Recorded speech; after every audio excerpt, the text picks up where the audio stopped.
Welcome to the Reprofiles, where infertility meets injustice and nothing is off limits. We're two nurses, we're certified reproductive health advocates, and we're here to tell you everything they didn't.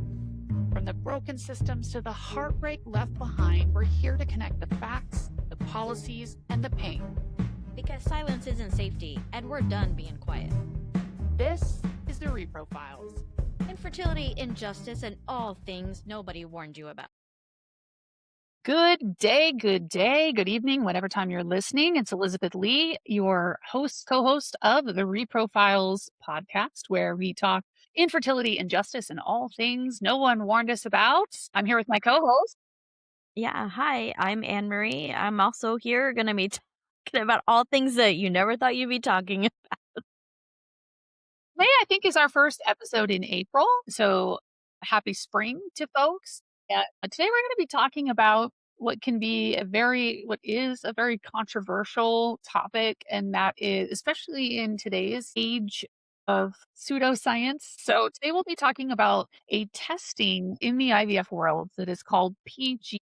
That stands for pre-implantation genetic testing. And that means that prior to an embryo being transferred into the body, so pre-implantation, we biopsy a couple of cells out of what becomes the placenta later on if it takes. And those cells are tested genetically for chromosomal abnormalities that can impact ongoing pregnancy rates. But now, and Anne-Marie, you and I were kind of prepping for this episode, we were talking about how we remember when it used to be called PGS testing. And that was when the testing was done with a little bit of, I think it's safe to say, an older science, which was SNP array sequencing of testing these embryos versus what now is next gen sequencing. And that was around the time that we changed to PGT. And at that time, we were looking, like when I was a clinical IVF nurse, we had three forms of PGT.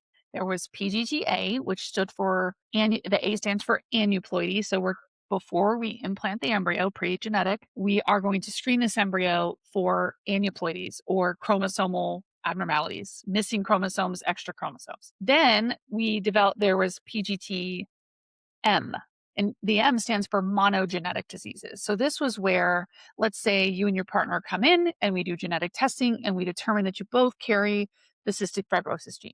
We can do PGTM for that monogenetic disease, and we can identify the embryos that are either carriers of that disease, in that case, cystic fibrosis, or that are affected with that specific disease. And then there was a form that we also talked, one of the three was for structural rearrangement. So some folks have structural chromosome issues that are passed on. And that means sort of like missing or extra pieces of chromosomes in places that they don't belong.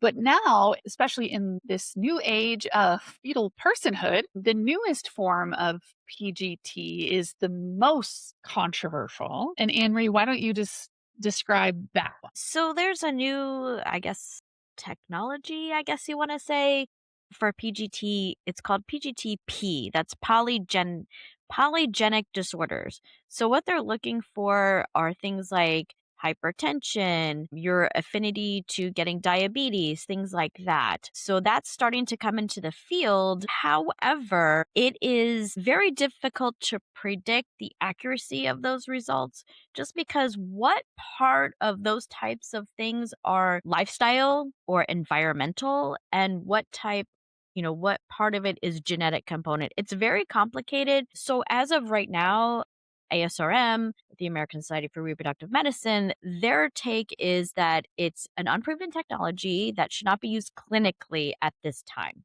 right? That's their stand. Again, they are stating that it doesn't support the accuracy or the clinical value of the PGTP now. But from what I understand, people are starting to ask for this more and more at their clinics. Well, I wonder, we talk about in my campaign. So for those of you who's first time listening, I am not just the host of this fantastic, riveting podcast, but I'm also a congressional candidate out in Arizona. And I talk a lot about how we need to put some restraints on AI, right? Because new technologies can be wonderful tools to grow our society, or they can be detrimental to like AI really just came out guns blazing, no restraints. Now we're learning some things about it that, make us go, maybe we want to have some restraints. And I wonder if this isn't similar PGTP because there's just not yet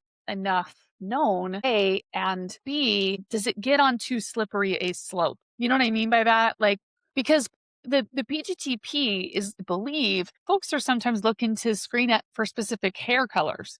Yeah, eye color. Yeah, I mean, it's designer babies, right? That's what we're talking about is Well, and that's what we had always been warned about, or the anti PGT folks had always said, oh, it's just, designer babies. We're like, no, you're literally trying to get healthy babies. yes. But now this, I mean, even as a clinical IVF nurse, and both of us are, among a very small group of board certified reproductive health and infertility experts in the country, I will say that the PGTP part does feel a little too soon to be right out there in your face. And like you said, I mean, ASRM has, looked between the ethics and the science of it and still said it's not ready.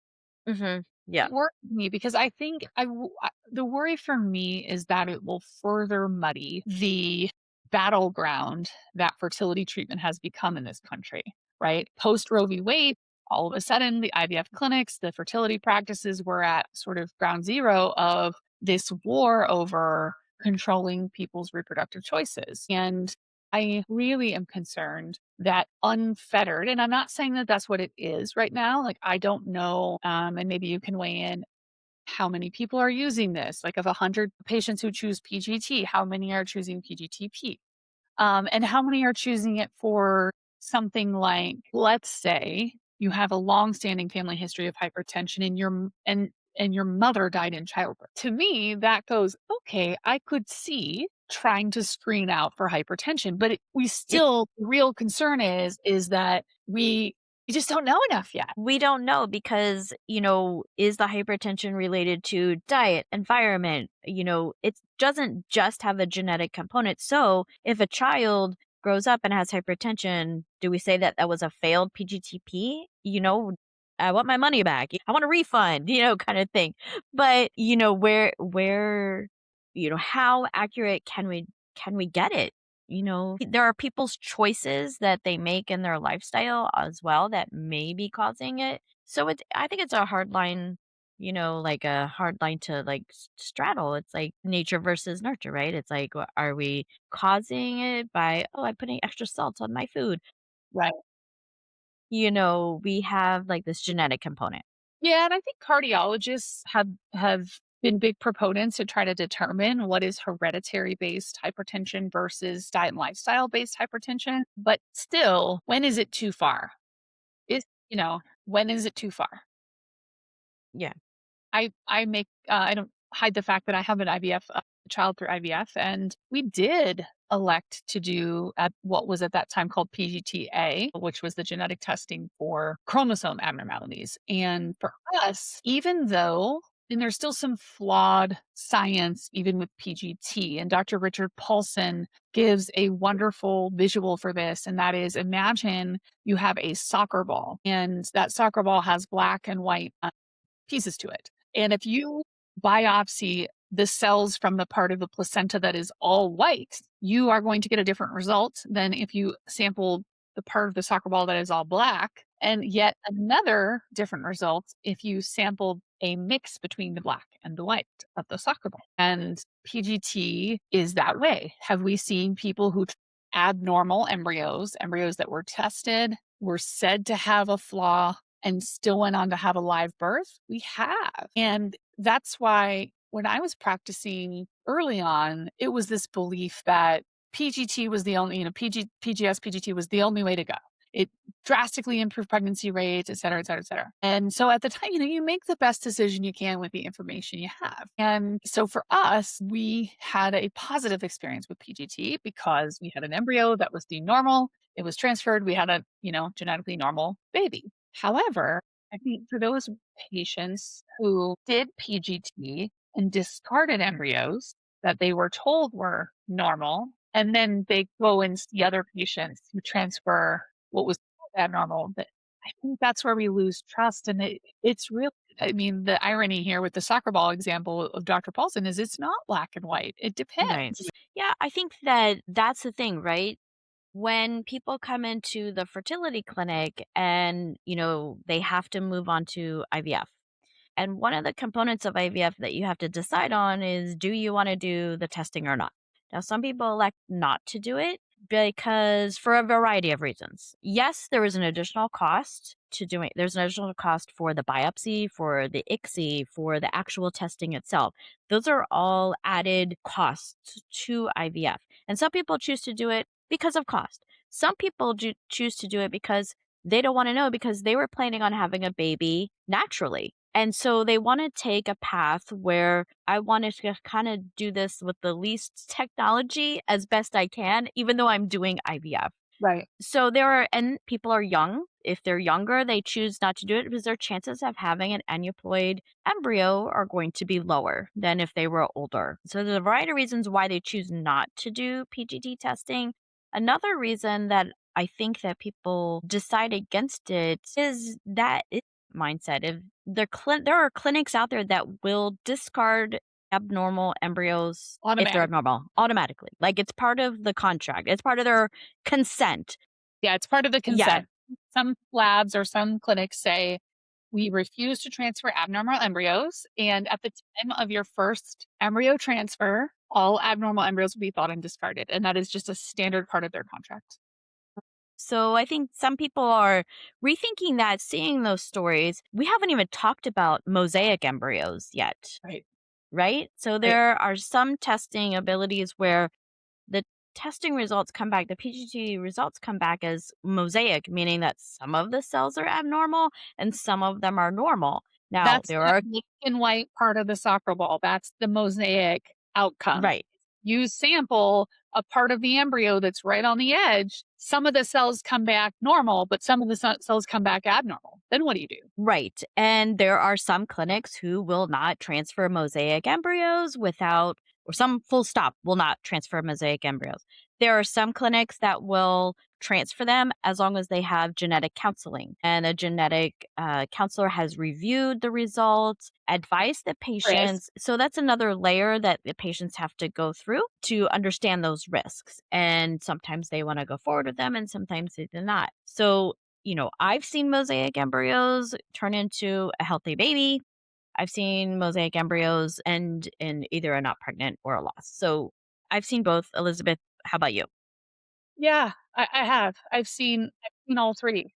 I've seen mosaic embryos be transferred and there be disease in the child. I've seen mosaic embryos transferred and there be no disease or no apparent perceived disease in the child.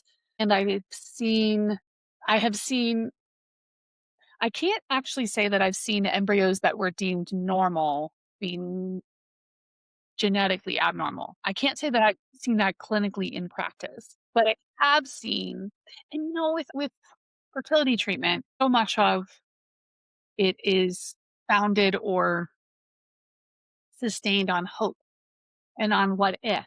And you mentioned there are patients that come in and they want to do it the least tech way or the most natural way. And this is trying to hold on to what should be. And it should be that we can, you know, conceive naturally, have a child, and move on. So, because that's being taken away from patients, a lot of these choices, I would say to patients, they say, "Well, I don't know what to do. I don't know what to do." And I'd say, do what make the decision that you can live with later. So if we do this cycle, you don't do PGT, you don't get pregnant, will you forever blame yourself for not doing it? Because if the answer is yes, then you either need to work through that till it's a no, or you need to do the testing. Because it is, there's used to frustrate me greatly when doctors would say, well, they can just do another cycle. No, no, they can't. No, they cannot just do another cycle. Some people can. So many people have one shot. We can't just come do another cycle. And that's part of, I mean, I would sort of joke, but not joke with patients that would say, like, can I take Sudafed? I have a sinus infection. The answer was always, IVF meds are so expensive. Nobody has done any research on that. Think about it. Think about the cost prohibitive piece to research in our fields because, you could do retrospective studies relatively not inexpensively, but you could do retrospective studies. But to do a randomized controlled trial on whether or not Sudafed impacts the embryo quality, that costs a lot of money because the meds cost a lot of money and then technology costs a lot of money. So like I said, for us, it was a matter of and I also would say to patients, you have to consider the financial cost of it. Don't bankrupt yourself. And again, if you can reasonably swing it and you feel strongly that it will improve your even your decision making, then and that was the that was our decision point for us as a couple was we can reasonably afford like and we would like the ability. And so I'll give this example. In my case, I had 5 embryos and only 2 were deemed genetically normal. So you could say embryos 1 and 2 are normal, 3, 4, and 5 are abnormal. And if I transferred 3, 4, or 5, I would have either had a miscarriage or a child with that disease. And I think if I recall correctly, the other 3 were what we call complex aneuploid, which means there's not just one chromosome, there are multiple. So, for example, an embryo may have trisomy 18, which means 3 chromosomes in the 18th position instead of 2, and monosomy 1, meaning missing a chromosome on 1. Complex aneuploidies are far less likely to result in, the embryos that are most likely to result that could be considered quote abnormal and most likely to result in a pregnancy would probably be more your mosaic embryos because we know they had some cells that were normal. But in our case, we had the 2 that were normal and then we had the other 3 that were complexly aneuploid. So for us, that was we credit our success to being able to try to choose because if there are 5, how else do you choose? The most beautiful embryo is most certainly not the most structurally sound embryos. So it does become, if you see it as a tool towards something rather than a black or white hard yes or no, then I think that PGT for aneuploidies and things like that, and structural rearrangements and monogenetic diseases, things like that, is feels, at least to me, okay. But PGTP, for whatever reason, Mhm. just feels a little bit more muddy. Well, I mean, everybody can say, like, "What would you do?" But I Mhm. don't think you did IVF, correct? I can't recall. You didn't do IVF technically. No, I did not. No. You had had the chance. Like, have you thought about that as a fertility nurse over the years? Like, what would I do? Oh yeah. I mean, I think when I first started and learning about the technology and learning about what it was about, I'm like, absolutely, I would do that 100%. But over the years, just seeing more and more patients and seeing their decision process, I understood, okay, not everybody is really on board with this. So I can't say it. I'm not in the position, boy. I started having a view of like, wow, people really do it's a big choice. It really is. Now, for some people it's not a big choice because they have done genetic testing them on themselves, as a couple, they've done genetic testing so they knew that they were both carriers of some, horrible disease like cystic fibrosis, spinal muscular atrophy, things like that.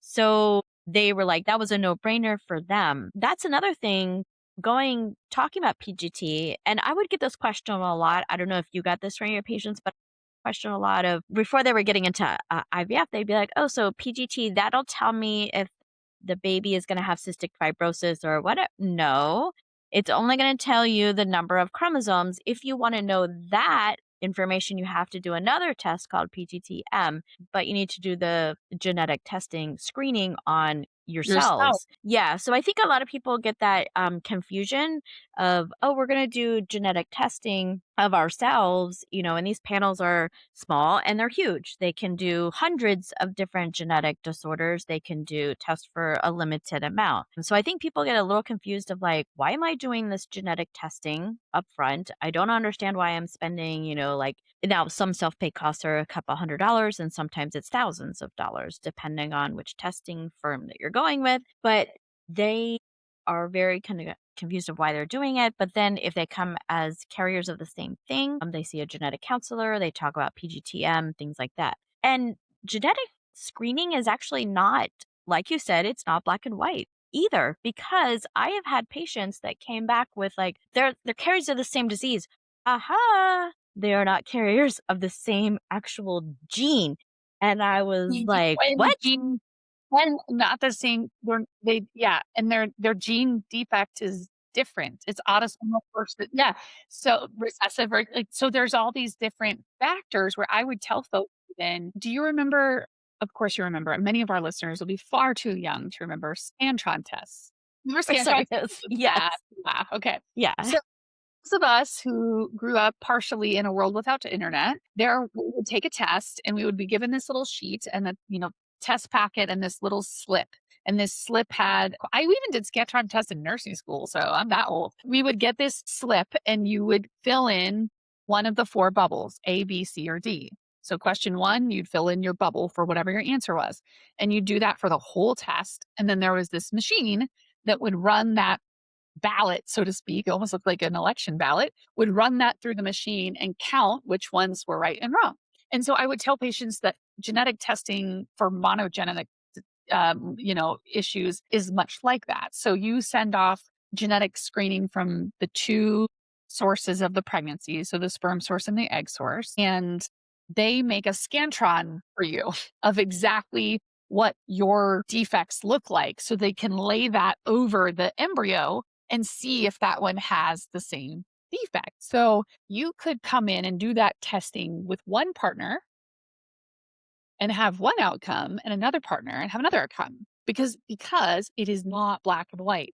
And that's why we have genetic counselors and people that whose entire life is dedicated to trying to demystify it, because you get back those PGT reports and the average patient has no clue under the sun what they do or don't mean, what anything, and I remember there was a time where we talked about how can we get patients their PGT results faster, because that is a very long 2-week wait for those test results. And ultimately, we really struggled because what we didn't want to do was to create more stress by, let's say, automatically uploading their results, similar to you go to your PCP and you get your thyroid drawn, and then you can see on the portal, my thyroid was this number. And then you can go Google it and decide, And go down the Google rabbit hole and, right. But the Google end up Wrap with is end not up with the one. pancreatic cancer. Yeah. Exactly. Exactly. So the Google rabbit hole is not where we want our patients going. And so, yeah, it really is. It's like so many things that are highly charged. They're so highly charged because there are groups that try to force them into a this or that model. And when you try to stuff everything in this box or that box, you will struggle with all of the things that are in between.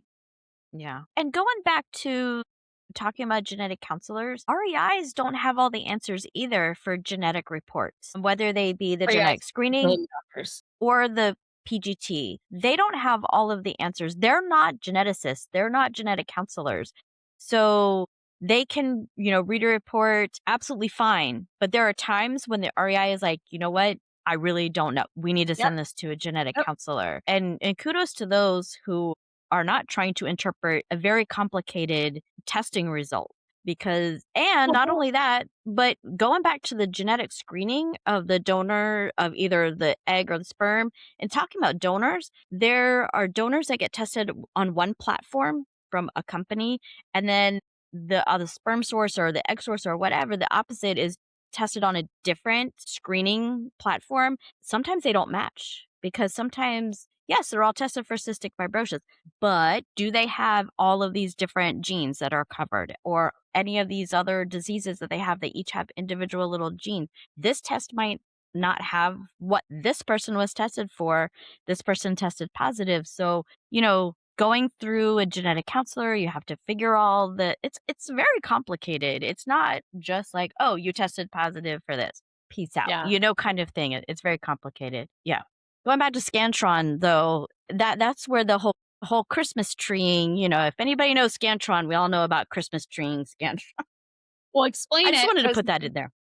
I'm like, not everybody knows about Scantron, so now you got to explain yourself. I got to explain myself. Christmas treeing is when you didn't study for the test and you had a Scantron and you didn't know what to do. You just made like you made a Christmas tree, so you would go, like, number 1 would be See? A, and then B, Right. and then C, and then D, and then you would come back and forth, so you would Christmas tree your Scantron. Yes, and yes, that's true. If you didn't study, you had to have some methodology. So I guess that's what we're gonna do. That's funny. I would say that it was always very disappointing to me to see the number, and it's why I do what I do.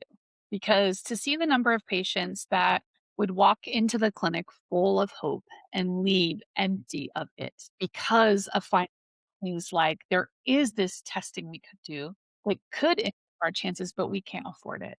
That to me is that's the deficiency Yeah, because it absolutely. shouldn't only be available. And the same goes for genetic screening on yourself. So when you come to a new patient appointment at a fertility clinic in 2026, most clinics hopefully are going to offer you genetic screening on yourself and your partner if there's a partner, if not on the sperm source. Because if you test, negative for all 287 diseases that test screens for, and your partner tests negative for all 287 of the diseases that test screens for, then the statistics say your chances are probably pretty decent that you're not going to have a child with some monogenetic disease. At the same time, there's many patients who can't afford that testing either. So it's sad to me that we already have, and I think Dr. Millie Thacker is a reproductive endocrinologist. And so she's double board certified in reproductive endocrinology and fertility and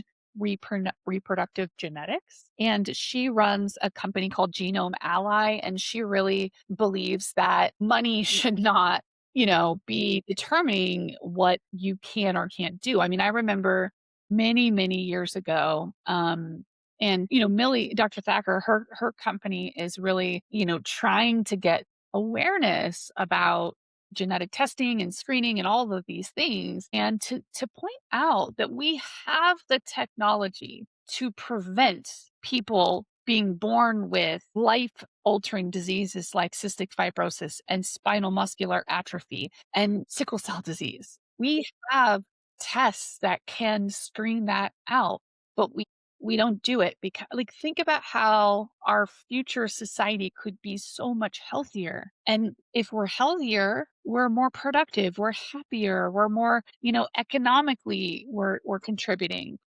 But it's cost that's keeping people from making these choices. I remember a patient that came in and they had lost, I want to say they had just lost their third infant to a genetic disease. And they came in, "Is there anything that can be done?" Not knowing that they could do this genetic testing. Ultimately, they couldn't afford it. Yeah. Well, and it's so short-sighted because think about the amount of money that these diseases cost our healthcare system. Think about the amount of money that these diseases cost our economy. Sick people with cystic fibrosis are not gonna be out there able-bodied and doing any job that's out there because they can't. Think about how much more productive socially, economically, and otherwise we could be if we made this testing more available. And it's not just the screening testing, right? That is expensive in itself, but PGTA has one cost, Mhm. PGTSR has a different cost, higher, and PGTM has a very large amount associated with it. So if you do test for the same genetic disorder as your partner or the sperm or egg source, that is a lot of money to spend on the PGTM testing. You have to do a lot more than just, it's just not just we're going to send the embryo. Before you create the embryo, you have to send blood testing to the lab. They have to create what's called probes so that they can find the actual genetic disorder. And so when the embryo testing, the cells that are from the trifectoderm, which is ultimately becomes the placenta, when they are sent to the lab, they're able to test that. So there's a significant cost and time too for doing PGTM.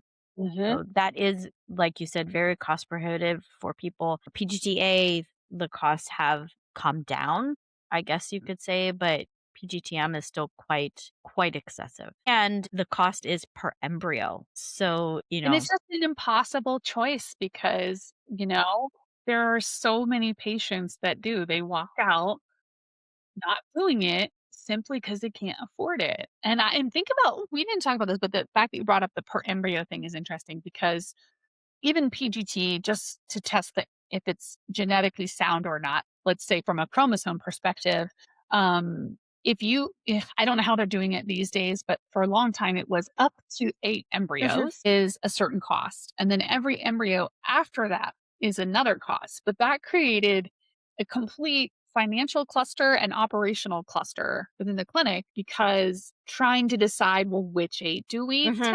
send, or do we biopsy them all and we only it, freeze some of the samples and leave them here, and then you send 8, you pay for 8, and let's say those 8 are all abnormal, and then you send it became a real, like I said, a cluster of, and I remember embryologists feeling like, I don't want this on me. Yeah, they're the ones that are deciding which are the best looking embryos, the 6AAs, and they're the ones making that decision of which ones look the best. Mhm. Hey, I've seen a 6AA come back a normal, and I've seen, like a 4BB become a healthy baby. So it's true. And I also had, extreme cases where a couple would have only one embryo to send for testing, yet they're paying for up to 8. Mhm. Yeah. And they're thinking, why am I paying for this large amount when I only have one?